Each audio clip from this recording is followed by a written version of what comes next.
95% of all cyber threats are due to human error. I know a lot of times one assumes that, well, hackers are going to come in and attack us, and that's really their fault, right? They're the ones coming after us. Whether they're coming from Asia, Eastern Europe, it's their fault.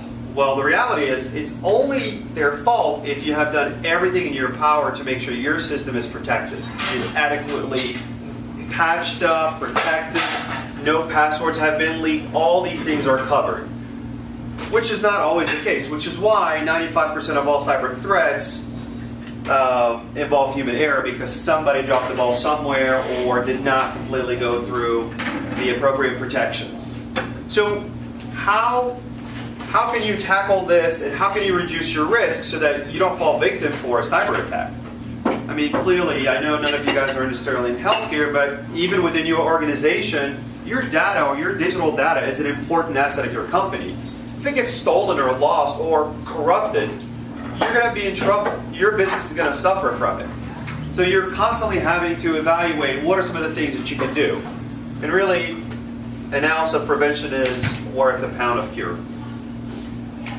So let's talk about how can we address the vulnerabilities or the potential risks that you may be putting yourself in.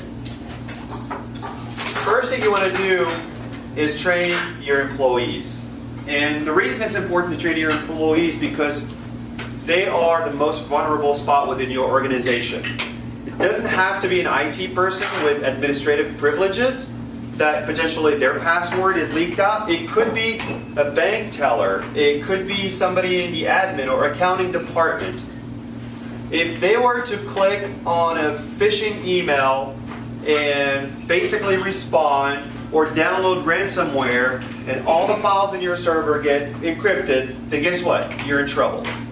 So training employees on how to avoid being a victim of a phishing attempt is critical. Same thing with passwords. Folks, sometimes in a number of occasions we've seen campaigns around Netflix sends a fake email that looks like it's coming from Netflix stating that you need to update your password or update your account information. It happened with things like Netflix, PayPal, Bank of America, a few other places. And fortunately, sometimes employees do fall for that. And you want to make sure that that doesn't happen to your end users. Of course, there's always other internal and external cyber threats. Internal threats, somebody downloads something to their computer and it infects the network. Or external, somebody is attacking you because they know that you have a weak Wi-Fi password or you have no password and they want to snoop around in your network. So how do we make sure now that we've talked through training employees, educating them on what to avoid, and some of the things that they can do to keep you protected, what comes next? The natural one is policies. Because no matter how much training we bring to the table, if there's not a policy that allows you to have a conversation with them if an incident does occur, and you sit down with them and you say, we've talked about this, we said do not use a basic password and put it in a sticker under your keyboard, or use your dog's name as a password because everybody can guess it, guess what? You better have a policy that can back it up. Because they're going to say, well, I didn't know that. I didn't think that it was a big deal. Well, it is a big deal when now we're hacked or we've jeopardized the environment. So, mandatory compliance regulations. There's some verticals, healthcare, manufacturing, financial institutes. Obviously, they have specific requirements that all employees have to be trained on, especially the ones that interact with consumer data. Social security numbers, account numbers, health records, all of those things are important. So specific training and policies may be required for some employers. Acceptable internet usage policy. Now, this can go beyond just your typical don't watch YouTube all day while you're working. Even though there's some places or legitimate reasons why a marketing department is going to be on YouTube or Instagram or Facebook, but you still want to make sure that the acceptable internet usage policy highlights that employees cannot go to certain websites that are maybe contain illegal content or pirated software or inappropriate content in general, because it's a high risk. I mean, it puts you at risk. Not only that the websites could have malicious code, because believe it or not, you can get infected just by visiting a website. If your computer or your browser is not patched, you potentially can risk getting ransomware or something really nasty on the computer. Needless to say, obviously, certain sensitive content, you don't want people going on the internet on wrong websites and somebody gets, in trouble for it because they assume, well, it was okay. Social media usage policy, same thing as I mentioned. There's some use cases where you want to allow that just simply because it may be part of the job requirement. Although it can easily get abused, because if you have somebody on Facebook all day instead of doing their work, then I think that might be something that you have in your policy, that if you're going to be in social media, it has to be related to work. And if it's not, then use your personal device, but then we get into user personal devices and things like that. And then, of course, being able to understand how to report certain incidents. And actually, this one does not get as much attention, but in a recent experience that we had with a customer, they came to us and they had ransomware. And one of their big challenges, they're a small medical practice. Well, their big issue is one of the computers had ransomware on it. So they call us and say, we called our IT company and we fired them because it was their fault why we got ransomware in the first place. We need you to come and clean this mess. And we said, fine, rebuild the computer, cut it out, but we need to scan the entire network to see what else is on there to make sure that everything else is clean.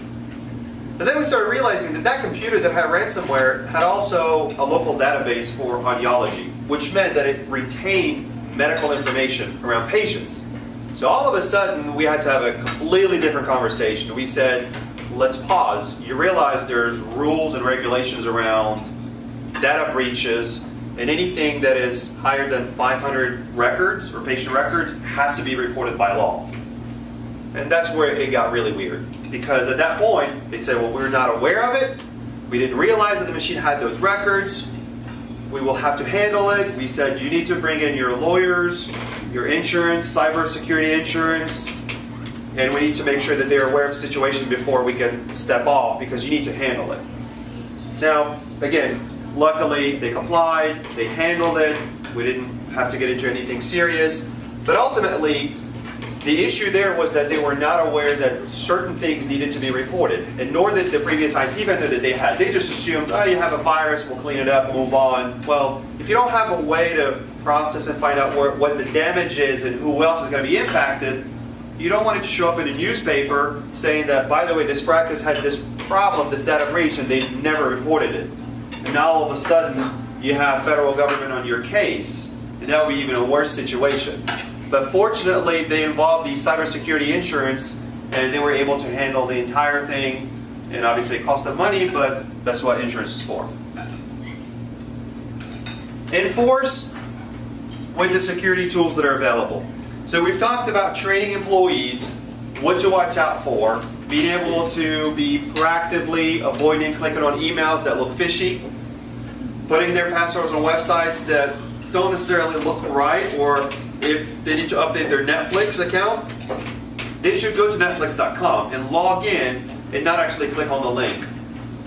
We talked about having policies as another area to make sure that companies do have that implemented and folks sign the policy and acknowledge that they're aware of it, because you don't want to have that moment of, well, I didn't realize it was a big deal, or well, I was never trained on it. Well, you signed. Here's your name, and here's the date and timestamp.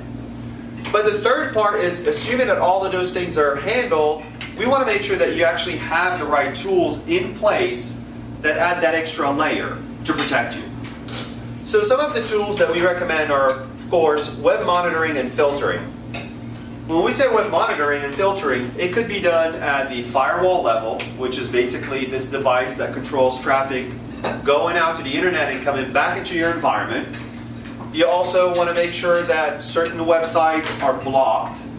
Believe it or not, there are a number of firewalls that will actually dynamically update a list, or a list of all websites that should be blacklisted, because they know they're coming from malicious IPs over in certain areas of the world that are considered bots or hackers come from, or simply they're websites that have certain content that is considered malicious. Data loss prevention, or DLP.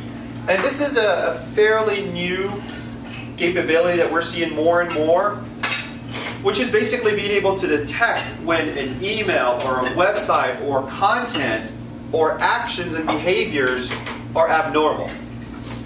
If I sit at my desk today and I decide to basically download 1,000 files to my USB drive, that's abnormal. You want something like data loss prevention to detect that. If, let's say, somebody sends me an email with a Word document and it has a macro, and when I open up the Word document, the macro behind the scene is trying to go to this website somewhere else and download an application or an executable. That's abnormal. Data loss prevention should detect that behavior. So these are different tools that are available as part of email services or email scanning services, but also at the machine level, where whenever something is happening that is considered abnormal, there's a tool that can detect that and flag it so that they can block it. And then, of course, mobile device management with remote wipe capabilities. Now, when it comes to mobile device management, or MDM, we're also seeing an increase of bring your own device, or BYOD. Now, if you're like me, I work for a technology firm, but I don't want my phone to be managed or controlled by IT, right? What if somebody accidentally deletes something? I don't feel comfortable with that. So what we do is, since it is my personal device, we actually enroll it using the mobile application management instead of the mobile device management, which takes control of the device. And what a mobile application management does, it only controls the applications that have corporate data. And it will manage the emails, it will manage the cloud storage, it will manage the applications that the business that we use at BizTech. And if something ever happens to me and I'm terminated, well, guess what? They can lock out those applications and delete the data for the applications, but not for my personal data. So it gives me that comfort that I know that people can't mess around with my phone. They can only mess around with the applications that are on my phone related to work and nothing else. But of course, if you have folks that are in the field and they're leveraging corporate devices and they're not supposed to have anything personal on them, then mobile device management is adequate at that point. And then of course you can wipe things, whether it's the content, the apps, or pictures, documents, anything then. So another part during the process, going back to the training part, is whenever you have new staff members, it is critical for you to sit down and spend time with them, or IT spend time with them going over these policies. Because one thing you want to make sure is when they start, they are aware of what data is considered sensitive, what are some of the security practices that you have in place where they're not allowed to send certain types of documents, they have to be mindful of the content type that they interact with, but basically they also have to be aware of all the policies that you have in place. So developing an onboarding process that will have documents that highlight all these different things, and they can actually acknowledge all these training material that you provide them with, will be very helpful for new employees. Sadly, this statistic, when we looked at it, it was surprising to us, but 59% of employees steal proprietary information when they leave the company. And it's not uncommon, and it could be just as simply as an employee feels that that information that they contributed to create as part of their position is their own intellectual property, and they want to take that with them to your next competitor. Well, obviously that's a major concern, because that's really your data. While they may have created it, but they created it on the clock, and that means it's the company's data. So they have no right to take that information to your competitor and give them an edge or show them some more information. So that's a scary statistic. So here's how you can handle a rogue employee and make sure that it does not happen. Whether it's they're going to attempt to delete the data they created, they contributed to, or steal it. First one, obviously the most obvious one, is back up the files. in general. Whether it's making sure that you have a backup of your laptop, especially for mobile users that are work from home or remote. Make sure you remove or remotely wipe all their devices that they have. So if they're terminated at 5 and let's say they have an application running on their personal device, you want to remotely wipe that application specifically.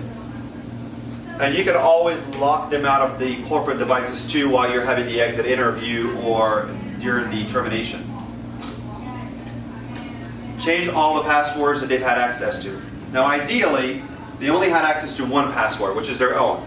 But if you're in the field of IT, typically you have access to more than just your own password. Sometimes it's employees that you help set up and configure.